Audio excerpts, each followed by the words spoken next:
Hello everyone, स्वागत है आपका हमारे प्यारे से चैनल बहन्स पढ़ाई में। आज हम करेंगे अपना छोटा सा चिन्ना मिन्ना सा चैप्टर जिसका नाम है प्रोडक्शन फंक्शन। क्या है? Production function. अच्छा, मुझे ये बताना प्रोडक्शन का क्या मतलब होता है।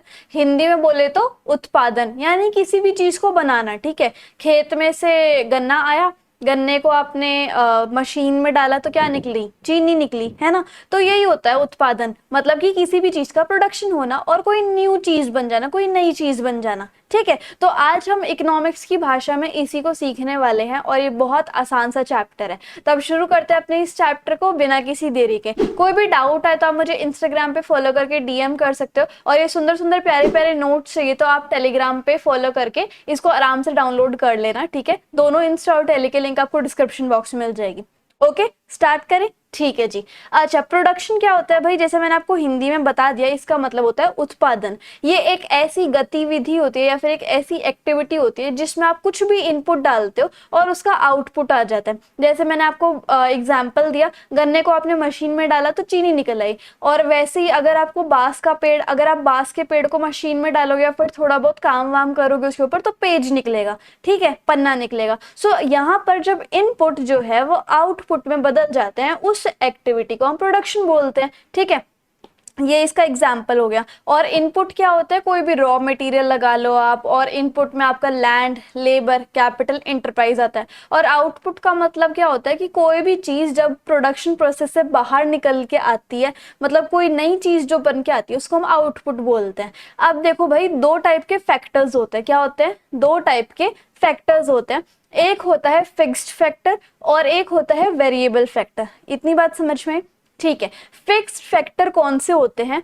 चाहे आपका आउटपुट बढ़ रहा हो, मतलब आपको कितना ही प्रोडक्ट बन रहे हो, चाहे आपके प्रोडक्ट कम बन रहे हैं, ज्यादा बन रहे हैं या फिर नहीं बन रहे हैं, मतलब माल जो आपका नहीं बन रहा है या फिर बन रहा है या फिर कम बन रहा है, कोई लेना देना नहीं है फिक्स्ड फैक्टर का। आप और ये जो है शॉर्ट रन में या फिर शॉर्ट टाइम में चेंज नहीं हो सकते हैं। अब इसका आपको मतलब मुझे पता है कि आपके सर के ऊपर से जा रहा होगा ये, लेकिन इसका मैं बहुत अच्छे से एक एग्जांपल समझाती हूँ। जैसे मान लो आपका रेंट है, आपने अपना ऑफिस किसी रेंट की दुकान पे या फिर किसी रेंट की फैक्ट्री पे खोला हुआ है आपने अपना ऑफिस। ठीक है, या फिर अपनी फैक्ट्री को आपने किसी रेंट एरिया पे लिया हुआ है। तो आप का माल बन रहा है, नहीं बन रहा है, जो भी आपका प्रोडक्ट है वो बन रहा है, नहीं बन रहा है, या फिर जीरो आपका प्रोडक्ट है, लेकिन उससे आपका रेंट का तो लेना देना नहीं है ना। रेंट तो आपको देना ही पड़ेगा हर महीने, चाहे आपका प्रॉफिट हो या फिर ना हो। तो फिक्स्ड फैक्टर वही होते हैं कि आपका चाहे आउटपुट आ रहा है, नहीं आ रहा है, बढ़कर आ रहा है, कम आ रहा है, कोई लेना देना नहीं है। ये आपको करना ही करना पड़ेगा, इस फैक्टर को आपको पे करना ही करना पड़ेगा। अच्छा, इसको आप शॉर्ट रन में चेंज नहीं कर सकते हो। जैसे मान लो आपकी जो बिल्डिंग है वो खराब हो गई, अर्थक्वेक के कारण, भूकंप के कारण आपकी बिल्डिंग गिर गई है, तो आप क्या एक दो दिन में नई बिल्डिंग लेके आ जाओगे?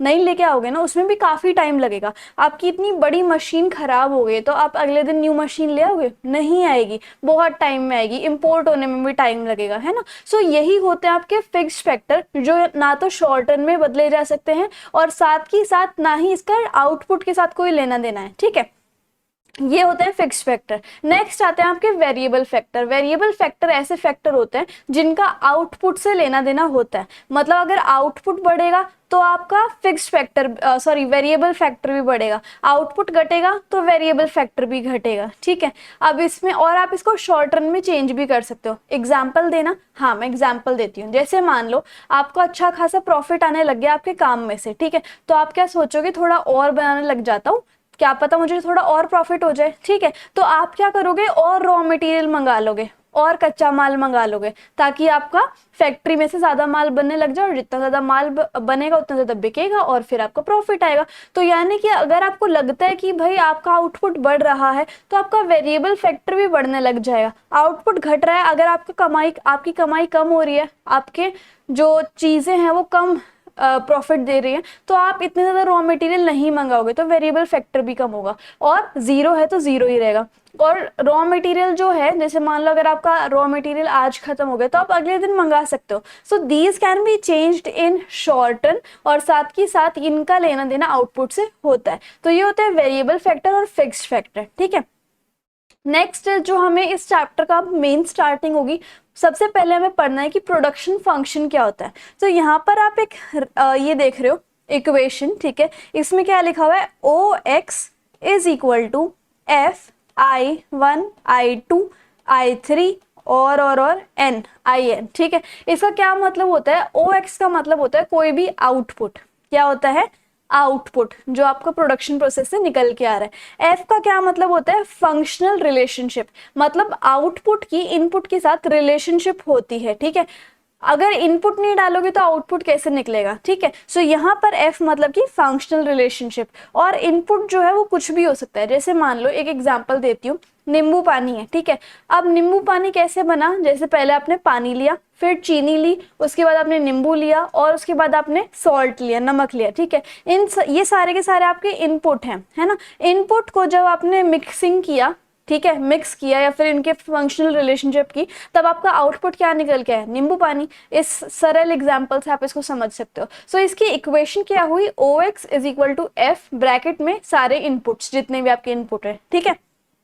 सो ये जो इक्वेशन है ये आपकी प्रोडक्शन फंक्शन कहलाएगी। अब प्रोडक्शन फंक्शन क्या होता है, it studies the functional relationship, it studies the functional relationship between input and output of a commodity, ठीक है। और ये इस तरीके से एक्सप्रेस होती है, और नीचे आपने पहले इक्वेशन लिखी, उसके बाद आपने सारा नीचे समझा दिया कि इसका क्या मतलब है, इसका क्या मतलब है और इसका क्या मतलब है। समझ में आ गया, ओके। अब हमने पहले वेरिएबल फैक्टर पढ़ा था और उसके बाद आपने फिक्स्ड फैक्टर भी पढ़ा था। अब हमें दो कंसेप्ट और जानने हैं कि शॉर्ट रन क्या होता है, लॉन्ग रन प्रोडक्शन फंक्शन क्या होता है, ठीक है। शॉर्ट रन होता है मतलब कि कम टाइम है आपके पास, ओके।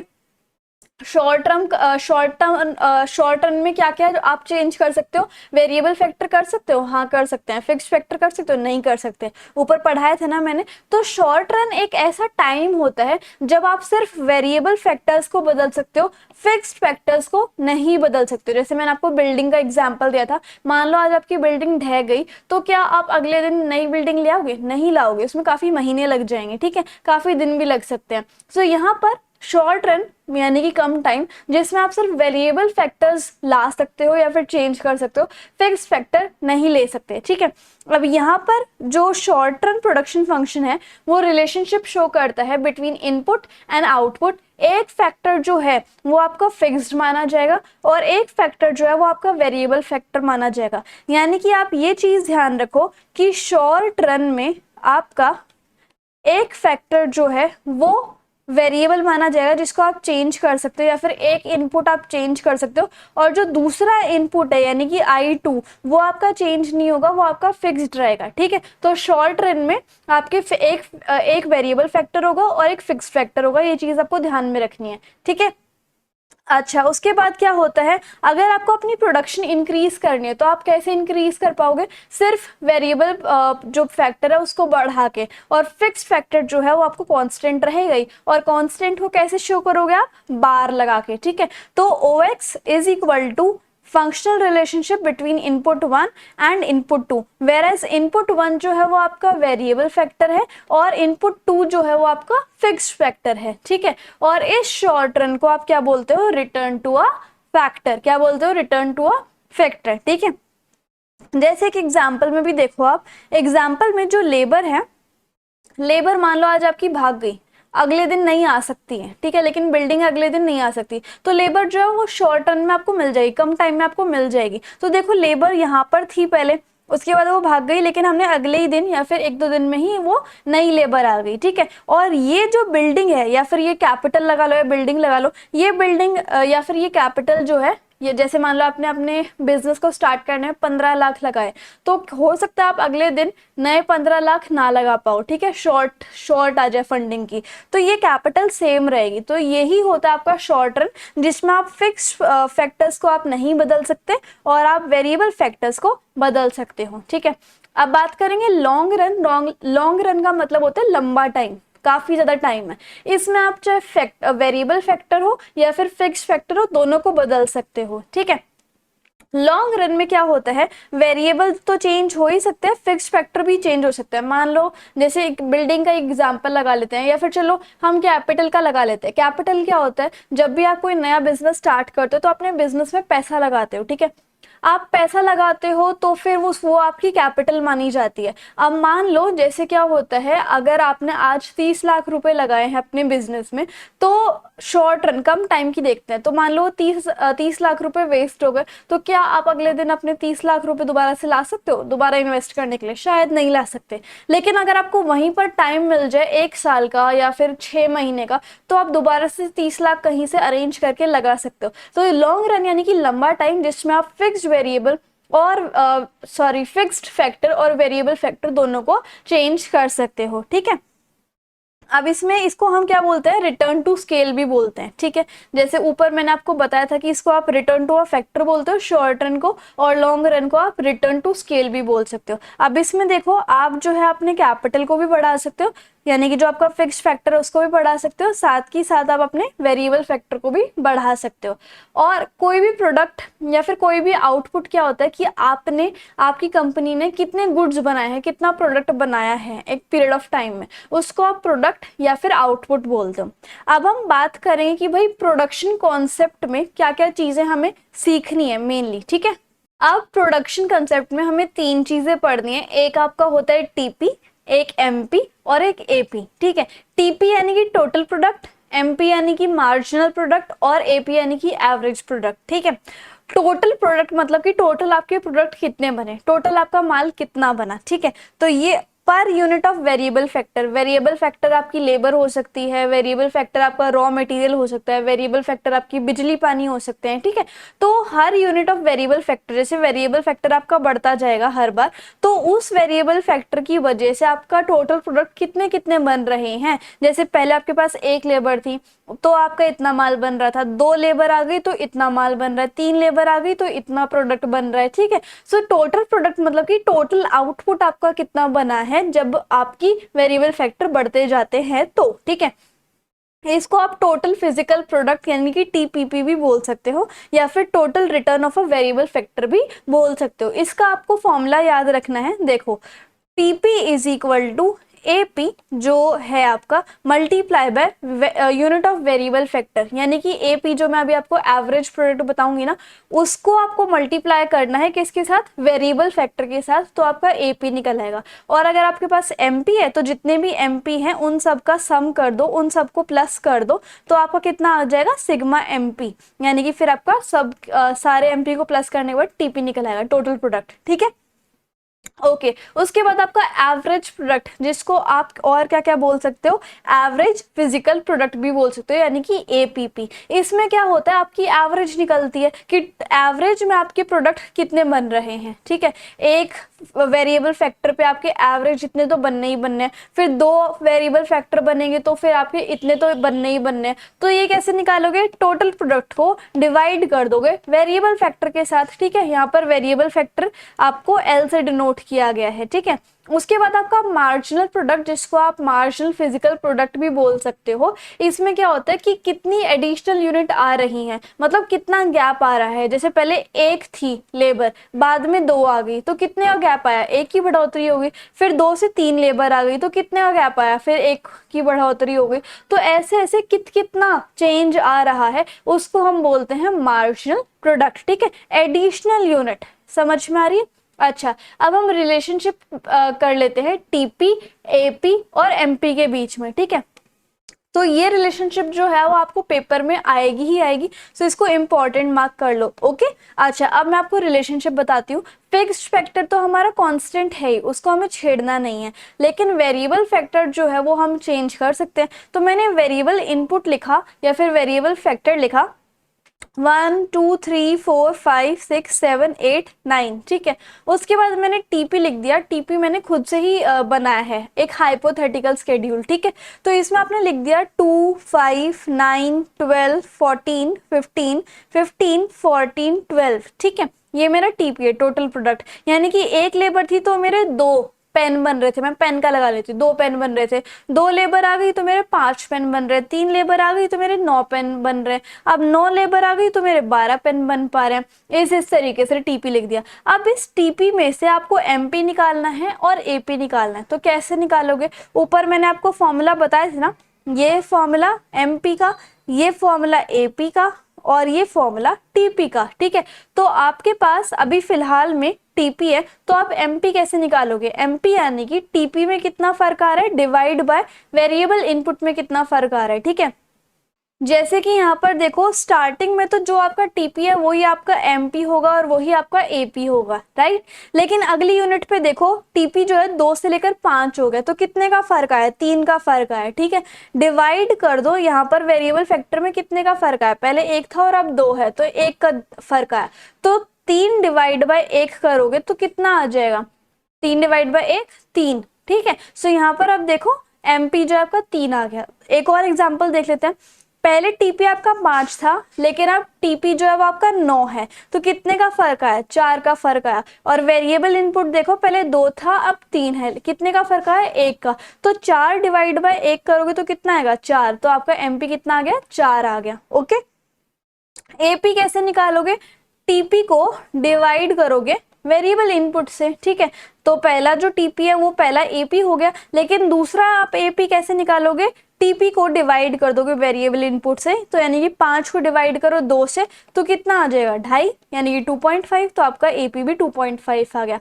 अगला देखो 9 को 3 से डिवाइड करोगे तो कितना आएगा? 3। 12 को 4 से डिवाइड करोगे तो कितना आएगा? 3। इस तरीके से आपको एपी भी निकालना है, एमपी भी निकालना है और टीपी भी निकालना है। मान लो अगर एपी आपको गिवन है, ठीक है, तो आप टीपी कैसे निकालोगे? तो देखो टीपी का फॉर्मूला क्या होता था, सॉरी एपी का फॉर्मूला क्या होता था? TP divide by variable factor, ठीक है। तो आप टीपी का फॉर्मूला कैसे निकालोगे? Average product multiply by variable factor, यानी कि इसको डिवाइड कर दोगे इससे तो आपका टीपी निकल आएगा। तो बस आपको फॉर्मूला याद होने चाहिए एंड रेस्ट आप निकाल सकते हो। क्वेश्चन ऐसे भी आ सकता है पेपर में कि आपको टीपी गिवन है कहीं पर एमपी गिवन है, कहीं पर एपी गिवन है, तो आपको बाकी फिल इन द ब्लैंक्स भरने हैं। वो सिर्फ आप तभी भर सकोगे जब आपको फॉर्मूला आएंगे, ठीक है। अब रिलेशनशिप जो कि बहुत इंपॉर्टेंट है वो हमें करनी है, ठीक है। जैसे कि अगर आपसे बोला जाए कि भाई टीपी और एमपी में हमें रिलेशनशिप बताओ, या फिर एमपी और एपी में रिलेशनशिप बताओ, तो आप कैसे बताओगे? उसके लिए ये बहुत इंपॉर्टेंट है। उसके लिए आपको क्या करना पड़ेगा? यहाँ पे सबसे पहले हम सीखेंगे इस रिलेशनशिप को पढ़ने से पहले या फिर इस रिलेशनशिप को अच्छे से समझने से पहले हमें एक लॉ करना है। उस लॉ का नाम है लॉ ऑफ वेरिएबल प्रोपोर्शन। क्या नाम है उस लॉ का? Law of variable proportion. और इसके और 2 नाम है, क्या है? रिटर्न्स टू अ फैक्टर और हाँ returns to a variable factor और रिटर्न्स टू अ फैक्टर, ये 2 नाम और भी हैं, ठीक है। सो अब यहाँ पर ये जो लॉ ऑफ वेरिएबल प्रोपोर्शन है, हो सकता है कि पेपर में आ जाए कि आप इसको एक्सप्लेन करो, लेकिन ऐसा भी हो सकता है कि इसका नाम दोबारा चेंज करके आपको दे देता कि आप कंफ्यूज हो जाओ। तो ये इसके नाम याद रखना, ठीक है। So law of variable proportion क्या कहलाता है कि जैसे जैसे वेरिएबल इनपुट बढ़ता जाता है या फिर वेरिएबल फैक्टर बढ़ता जाता है, इंक्रीज होता रहता है, और बाकी दूसरे फैक्टर जो फिक्स्ड रहते हैं, मतलब फिक्स्ड फैक्टर तो आपका फिक्स्ड ही रहता है और वेरिएबल फैक्टर जो है वो आपका बढ़ता रहता है, तो जो आपका टोटल प्रोडक्ट होता है ना वो सबसे पहले इंक्रीज करने लग जाता है, वो भी तेज तेज से, ठीक है। अभी समझाऊंगी कैसे। टोटल प्रोडक्ट जो है वो आपका इंक्रीज करने लग जाता है तेज तेज से, यानी कि इंक्रीजिंग रेट से। उसके बाद आपका टोटल प्रोडक्ट जो है वो बढ़ता तो है लेकिन कम कम रेट से, डिक्रीजिंग रेट से, और फाइनली टीपी जो है वो घटने लग जाता है, यानी कि डिक्रीजेस, ठीक है। तो ये होता है लॉ ऑफ वेरिएबल प्रोपोर्शन, जिसमें आपको सिर्फ टीपी के बारे में बताना है कि जैसे जैसे आपका वेरिएबल फैक्टर बढ़ता जाएगा और फिक्स्ड फैक्टर फिक्स्ड ही रहेगा, तो टोटल प्रोडक्ट पहले तो इंक्रीज करेगा इंक्रीजिंग रेट पे, फिर आपका वो टोटल प्रोडक्ट इंक्रीज करेगा लेकिन डिक्रीजिंग रेट पे, मतलब कम कम इंक्रीज होगा। उसके बाद फाइनली आपका टीपी जो है वो घटना स्टार्ट हो जाएगा, डिक्रीज हो जाएगा, ठीक है। तो पहले आपको लॉ ऑफ वेरिएबल प्रोपोर्शन की डेफिनेशन बतानी है, उसके बाद आप 1-2 चीज और लिख देना, जैसे कि इसको हम रिटर्न टू अ फैक्टर और return to a variable factor भी बोलते हैं, ओके। अब हम बात करेंगे लॉ एजम्पशन क्या है इस लॉ की, ठीक है। एजम्पशन में आपको ये याद करनी पड़ेगी, 4 याद कर लेना। टेक्नोलॉजी आपकी कांस्टेंट रहती है, गिवन होती है, एक फैक्टर आपका वेरिएबल होता है, बाकी सारे फैक्टर आपके फिक्स्ड होते हैं, और ये शॉर्ट रन के लिए हम बात कर रहे होते हैं, ठीक है। सारे वेरिएबल फैक्टर जो है इक्वली एफिशिएंट है और आइडेंटिकल है, फैक्टर्स जो हैं एक दूसरे के सब्स्टिट्यूट नहीं है। तो ये आप इसमें से कोई भी 4-5 ये तो आपको रटनी पड़ेंगे, इसका कोई लॉजिक नहीं है, बट फिर भी आपको 4 रटनी है। तो पहले आप लॉ ऑफ वेरिएबल प्रोपोर्शन की डेफिनेशन बताओगे अगर क्वेश्चन आए तो, और उसके निकनेम्स बताओगे, निकनेम्स मतलब कि एक्स्ट्रा जो नेम है, ठीक है। उसके बाद आप इसकी एजम्पशंस बताओगे, 4 एजम्पशन बना देना। फिर आप उसका स्केड्यूल बनाओगे, क्यों? क्योंकि अभी आपको रिलेशनशिप बतानी पड़ेगी इस लॉ को समझाने के लिए, और वही रिलेशनशिप ऊपर गिवन है, ठीक है। स्केड्यूल कैसे बनाओगे? आपने मान लो फिक्स्ड फैक्टर ले लिया आपका लैंड, ठीक है। लैंड तो बदल नहीं सकती शॉर्ट रन में, हमने अजम्पशन में लिखा ना कि अभी हम शॉर्ट रन की बात कर रहे हैं, तो फिक्स्ड फैक्टर में आपकी जो फिक्स्ड फैक्टर है वो तो बदल नहीं सकता, और फिक्स्ड फैक्टर हमने लैंड ले ली, तो लैंड में सब में हमने 1 1 1 1 1 लिख दिया, ओके। लेकिन जो वेरिएबल फैक्टर है, यानी कि वेरिएबल फैक्टर जिसको हम बदल सकते हैं, उसको हम मान लेते हैं लेबर, और अब लेबर जो है वो बढ़ती जा रही है 1 2 3 4 5 6, ये याद करना पड़ेगा ये स्केड्यूल आपको, ठीक है। उसके बाद आपने टीपी ले लिया, ओके। टीपी जो है वो आपको थोड़ा याद करना पड़ेगा, क्योंकि आपको पेपर में बना के दिखाना है, आप वहां पर ऑन द स्पॉट नहीं सोच सकते, तो ये आपको थोड़ा याद करना पड़ेगा। टीपी लिया गया है 10 30 45 52 52 48, ठीक है। अब लॉ ऑफ वेरिएबल प्रोपोर्शन की डेफिनेशन को याद करो कि जैसे जैसे वेरिएबल फैक्टर बढ़ रहा था, हमारा टीपी जो है वो बढ़ता गया इंक्रीजिंग रेट से, पूरे हाइक पे मार गया, पहले 10 था, फिर 30 था, फिर 45 हो गया, ठीक है, बढ़ता गया, ओके।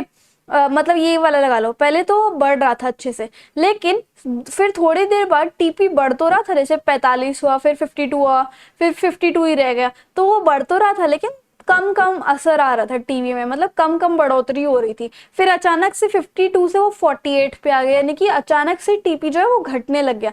तो ये जो डेफिनेशन है ना, यही है लॉ ऑफ वेरिएबल प्रोपोर्शन की डेफिनेशन, ओके। अब टीपी आपके पास आ गया, वेरिएबल फैक्टर आपने लिख लिया, फिक्स्ड फैक्टर आपने लिख लिया। अब आपको एमपी निकालने का फॉर्मूला तो पता ही है, change in TP divide by change in variable factor, कि टीपी में कितना चेंज आया डिवाइड बाय वेरिएबल फैक्टर में कितना चेंज आया, तो आप एमपी निकाल लोगे क्योंकि टीपी आपके पास है ही। फिर भी निकाल के दिखा देती हूँ एक बार, टीपी जो पहला है वो तो पहला ही आपका एमपी रहेगा, ठीक है। अब टीपी जो है वो 10 के बाद 30 हो गया, यानी कि कितने का बदलाव आया, 20 का, ठीक है। और पहले वेरिएबल फैक्टर 1 था, अब 2 हो गया, तो कितने का बदलाव आ गया, 1 का, तो 20 डिवाइड बाय 1 कितना आ गया, 20, तो यहाँ पर एमपी आपका कितना आ गया, 20। अब आगे देखो, पहले 30 था, अब 45 हो गया, 15 का फर्क आया, और पहले 2 था, अब 3 आ गया, तो कितने का फर्क आया, 1 का, तो 15 डिवाइड बाय 1 कितना आ गया, 15। ऐसे ऐसे आप पूरा एमपी लिखोगे, ठीक है। फिर आप यहाँ पर देखो, ये जो आपका फेज है फर्स्ट 2 यूनिट का, फर्स्ट 2 यूनिट जो है वो आपका पहला फेज माना जाएगा, क्योंकि आप यहाँ पर देख रहे हो कि आपका टीपी भी बढ़ रहा है और एमपी भी बढ़ रहा है। यहाँ पर इन नंबर्स को देखो, ठीक है, टीपी भी बढ़ रहा है, एमपी भी बढ़ रहा है, तो ये इसको हम फर्स्ट फेज को क्या बोलते हैं, इंक्रीजिंग रिटर्न्स टू फैक्टर, ठीक है। अब यहाँ पर देखो, टीपी जो है वो आपका बढ़ तो रहा है लेकिन डिक्रीजिंग रेट पे बढ़ रहा है, मतलब कम कम बढ़ रहा है, ओके। और आपका एमपी जो है वो घटना चालू हो गया है ना। सो इसको हम क्या बोलते हैं, decreasing returns to a factor, की डिक्रीज हुए जा रहे हैं हर चीज, है ना। इसको आप लॉ ऑफ डिमिनिशिंग रिटर्न भी बोलते हो। अब एक चीज और देखो, यहाँ पर इस पॉइंट पे टीपी जो है वो अपने मैक्सिमम पे, टीपी सबसे ज्यादा इसी पॉइंट पे, यानी कि पॉइंट नंबर 5 पे, ठीक है। और इसी पॉइंट पर आपका एमपी जो है वो 0 होने लग गया। फिर आपका ये जो लास्ट वाला यूनिट है, ये आपका आएगा थर्ड फेज। इसमें क्या होता है, टीपी जो है वो डिक्रीज करने लग जाता है, 52 से सीधा 48 पे घट गया, है ना। टीपी आपका डिक्रीज होने लग गया, और अब एमपी जो पहले 0 था वो भी नेगेटिव में आ गया, तो इस चीज को हम थर्ड फेज कहते हैं, और यहाँ पर negative returns to a factor होता है इसका नाम, ठीक है। अब मेन बात ये है कि जो प्रोड्यूसर्स लोग होते हैं, जो प्रोडक्शन करते हैं, उत्पादन करते हैं, वो किस फेज में करते हैं, फर्स्ट फेज, सेकंड फेज या थर्ड फेज। और जो ये मैं बात बोल रही हूँ बहुत इंपॉर्टेंट है from the exam point of view, तो आपको हमेशा ये लिखना है कि जो प्रोड्यूसर होते हैं वो हमेशा सेकेंड फेज में अपनी प्रोडक्शन करने का सोचते हैं। क्यों? क्योंकि यहाँ पर जो है टीपी भी मैक्सिमम होता है, सबसे ज्यादा टीपी मैक्सिमम यहाँ पर होता है सेकेंड फेज में, और एमपी भी जो है वो पॉजिटिव रहता है, होता 0 है लेकिन पॉजिटिव हो जाता है, ठीक है। तो यहाँ पर एमपी भी पॉजिटिव है, टीपी भी सबसे ज्यादा है, तो हमें प्रॉफिट ज्यादा होंगे। So always producer produce in the second phase, okay. So यहाँ पर अब मैं क्या करूंगी, इसका एक छोटा सा मैंने यहाँ पर साइड में बना लिया टीपी, एमपी और फेज, ठीक है। अब मैं क्या करूंगी, डायग्राम बनाऊंगी टीपी का। ओके, यहाँ पर एक्स एक्सिस पे मैंने ले लिए वेरिएबल फैक्टर और यहाँ पर वाई एक्सिस पे मैंने ले लिया टीपी के कुछ यूनिट्स। ठीक है, जैसे टीपी पहले कितना था, 10 था, फिर 30, फिर 45, फिर 52, फिर 48। ठीक है, तो मैं 10, 20, 30, 40, 50, 60 ऐसे लिख लेती हूँ। और हर एक पॉइंट पे, जैसे फर्स्ट यूनिट पे 10 था टीपी, तो यहाँ पर सेकेंड यूनिट पे टीपी 30 था, थर्ड यूनिट पे 45, फोर्थ यूनिट पे 52, फिर 52, फिर 48। तो मैंने टीपी का एक ग्राफ बना लिया। उसके बाद मैंने क्या देखा कि सेकेंड यूनिट यानी कि 30 तक टीपी जो है वो बढ़े जा रहा है। ठीक है, तो ये मेरा पॉइंट ऑफ ए बन गया, इसे मैंने पॉइंट ए डाल दिया क्योंकि इस पॉइंट तक टीपी जो है वो इंक्रीजिंग रेट तक बढ़े जा रहा है और इस पॉइंट को आप पॉइंट ऑफ इन्फ्लेक्शन बोलते हो। ठीक है, अब क्या होता है, टीपी जो है वो बढ़ तो रहा है लेकिन बहुत कम कम रेट से। ठीक है, कि जैसे 52 आया, 45 के बाद 52, फिर 52 ही रहा। अब यहाँ पर बी पॉइंट पर टीपी जो है अपने मैक्सिमम पे है और टीपी जो है यहाँ पर रुक जाता है। जैसे 52 और 52 दो बार आया तो टीपी यहाँ पर रुक गया और टीपी अपने मैक्सिमम पे है, तो ये पॉइंट बी है यहाँ पर। उसके बाद टीपी जो है आपका घटने लग जाता है और यहाँ पर आप टीपी लिख देते हो कि ये टीपी का कर्व है। ओके, अब इसी के नीचे आपको क्या करना है, एमपी का डायग्राम बनाना है। वही नीचे यहाँ पर आप लिख लोगे कि ये वेरिएबल फैक्टर है और वाई एक्सिस पे आप लिख लोगे कि ये एमपी है। ठीक है, आपने एमपी के सारे पॉइंट्स जो वो प्लॉट कर लिए। एक आपको नेगेटिव का भी बनाना पड़ेगा इधर, -4 का। ठीक है, सो यहाँ पर आपने एमपी को भी प्लॉट कर लिया। जैसे फर्स्ट यूनिट पे 10 था, सेकेंड यूनिट पे 20 था, थर्ड यूनिट पे फिर आपका कितना आ गया था, 15 आ गया था, फिर 7, फिर 15, फिर 7, फिर 0। उसके बाद टीपी जो है माइनस हो गया था यानी कि नेगेटिव में आ गया था। तो यहाँ पर देखो इस पूरे ग्राफ में एक तो पॉइंट डी पर, यहाँ पर डी मार्क कर लेना कि यहाँ पर एमपी जो आपका 0 है, ये पूरा अच्छे से लेबल कर लेना, इसलिए ध्यान से बना लेना इसको। ठीक है, और पॉइंट सी पर यहाँ पर टीपी जो है मैक्सिमम है। तो ये जो पॉइंट सी और ये जो पॉइंट डी आपने मार्क किए और ऊपर ये जो पॉइंट ए और ये बी मार्क किए, आप इनको जोड़ दो। नीचे ए को सी के साथ मिला दो और उसके बाद बी को डी के साथ मिला दो, तो ये आपकी 3 लाइंस बन गए, लाइन नंबर 1, लाइन नंबर 2 और लाइन नंबर 3।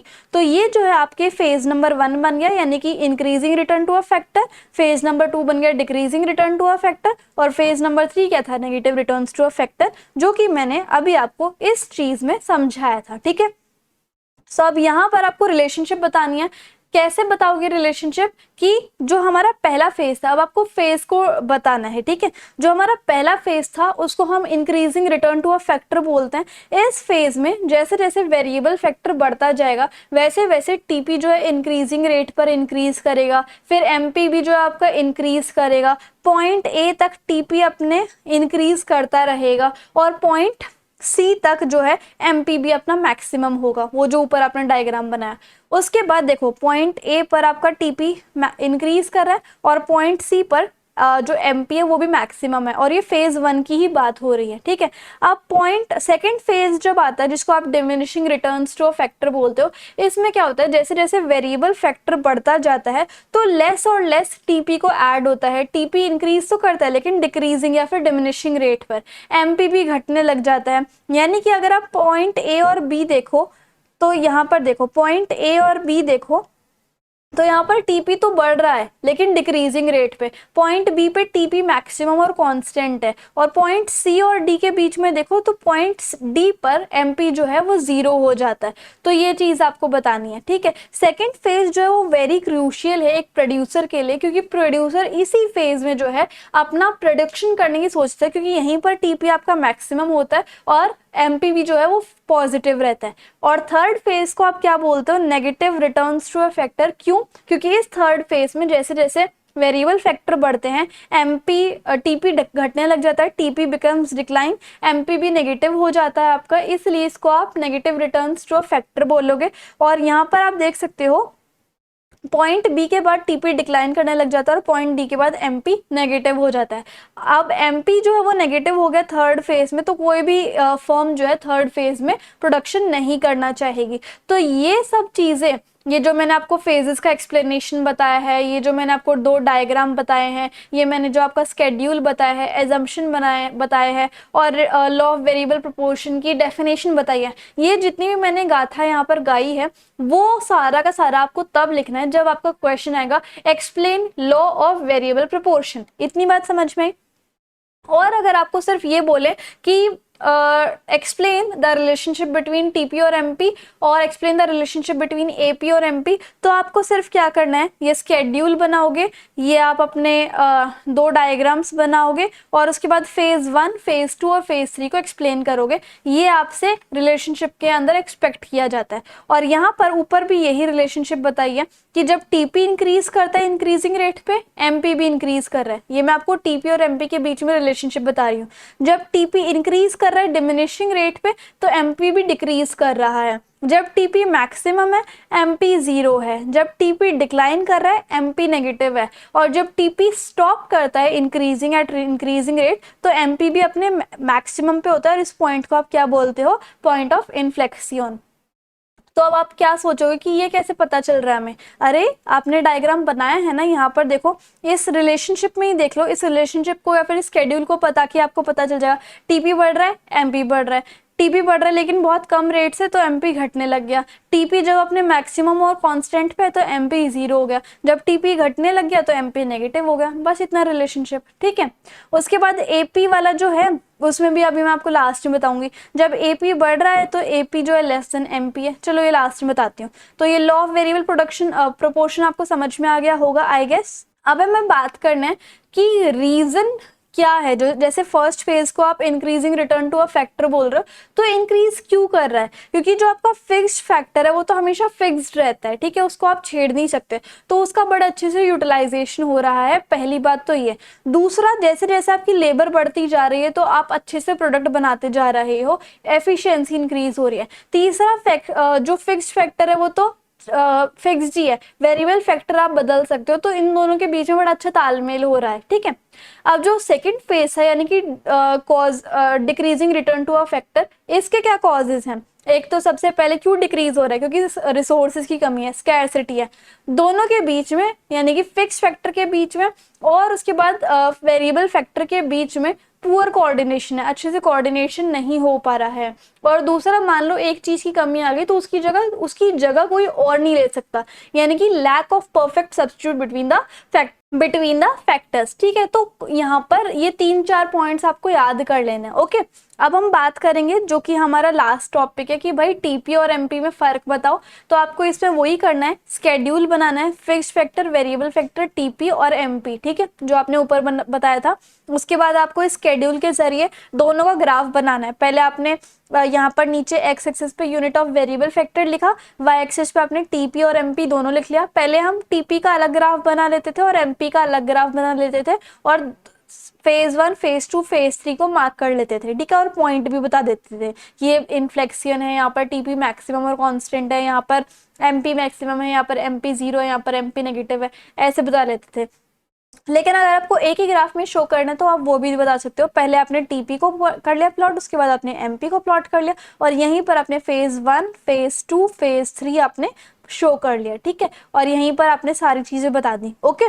तो अब यहाँ पर आप पहले ये स्केड्यूल बनाओगे, उसके बाद आपने ग्राफ बनाना है, उसके बाद आपको एक्सप्लेन करना है कि जैसे जैसे टीपी बढ़ रहा है, एमपी भी बढ़ रहा है। टीपी बढ़ रहा है लेकिन डिक्रीजिंग रेट पे, उसके बाद एमपी भी घट रहा है। टीपी जो है मैक्सिमम कांस्टेंट है 5th यूनिट पे, और तो यहाँ पर एमपी भी अपना 0 पे है। उसके बाद टीपी घटने लग जाता है, तो एमपी भी जो है वो नेगेटिव चला जाता है। तो ये सारी चीजें आपको रिलेशनशिप में बतानी है, कुछ पॉइंट्स, ठीक है। उसके बाद यहाँ पर देखो, मार्जिनल प्रोडक्ट और एवरेज प्रोडक्ट के बीच में रिलेशनशिप बताओ। तो फिर से आपने फिक्स्ड फैक्टर बनाया, वेरिएबल फैक्टर बनाया, टीपी भी लिख लिया, ताकि आप टीपी में से एपी और एमपी दोनों निकाल सको। टीपी में से एमपी कैसे निकालोगे? Change in TP upon change in variable factor. और एपी कैसे निकालोगे? टीपी को डिवाइड करके वेरिएबल फैक्टर से, तो आप एपी निकालोगे। अब आप यहाँ पर देखो, आपको रिलेशनशिप किस में बताना है? एमपी और एपी में, ठीक है। तो आप एपी और एमपी का यहाँ पर ग्राफ बनाओगे। नीचे आपका वेरिएबल फैक्टर, यहाँ पर आपका एपी एमपी, इधर आई होप दिख गया होगा। उसके बाद आपको पहले तो एपी का बना लिया आपने ग्राफ, उसके बाद एमपी का ग्राफ बना लिया। जस्ट प्लॉट करना है कि देखो फर्स्ट वेरिएबल फैक्टर पे आपका एपी इतना है और एमपी इतना है, तो उसी के हिसाब से आपने फर्स्ट पे प्लॉट कर दिया हर चीज, ठीक है। उसके बाद आपने देखा कि पॉइंट पी पे दोनों इंटरसेक्ट कर रहे हैं। अब इसी के सहारे आप रिलेशनशिप लिख दो। आप ऐसे लिख सकते हो कि स्टार्टिंग में जो एमपी हैं और एपी हैं वो दोनों बढ़ रहे हैं, ठीक है, बढ़ रहे हैं। उसके बाद लेकिन एमपी जो है वो ज़्यादा है एपी से, ये पहला पॉइंट हो गया। उसके बाद थर्ड फैक्टर ऑफ वेरिएबल पे हमारा एपी और एमपी दोनों एक दूसरे के बराबर है। फिर धीरे धीरे एमपी और एपी जो है वो डिक्रीज करने लग जाते हैं, ठीक है। उसके बाद यहाँ पर जब वो डिक्रीज करने लग जाते हैं तो एपी जो है वो ज़्यादा हो जाता है एमपी से। फिर फिफ्थ यूनिट पे हमारा जो एमपी है वो ज़ीरो भी हो जाता है, और अगेन एपी और एमपी डिक्रीज कर रहे हैं, लेकिन एपी अभी भी पॉजिटिव है और एमपी जो है वो नेगेटिव में पहुंच गया है। तो बस यही सारी चीज़ें आपको याद करनी है, मतलब आप बस स्केड्यूल याद कर लो, टीपी की लाइंस, टीपी का ये जो स्केड्यूल है वो याद कर लो, एमपी आप निकाल लोगे, एपी आप निकाल लोगे टीपी में से ही, ठीक है।